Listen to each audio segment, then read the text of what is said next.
Tom Buchanan is a very wealthy man. He lives in the East Egg of Long Island Sound. And well, you can see in the novel that he's a very typical example of the American aristocrat.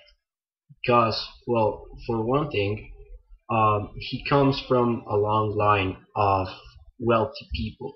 And also, most of his social attitudes are guided towards being at a higher position in comparison to other people, for instance, racism or sexism.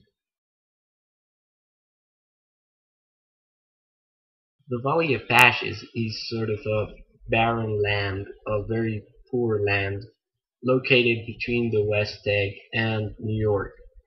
And well, it's important in the novel because you could say it sort of symbolizes or stands for probably moral or social decay of American society.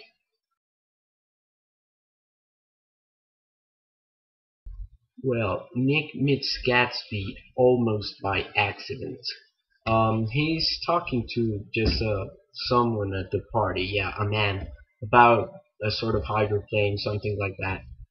When suddenly Jordan comes up to Nick, and asks him, well, how he's doing. So Nick says, all right, I'm doing fine, but he says he's just not quite used to that kind of party.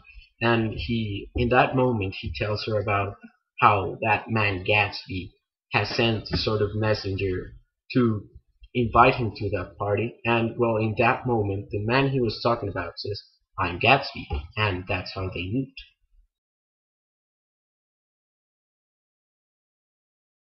During their drive to the city, Gatsby begins to tell Nick about his life.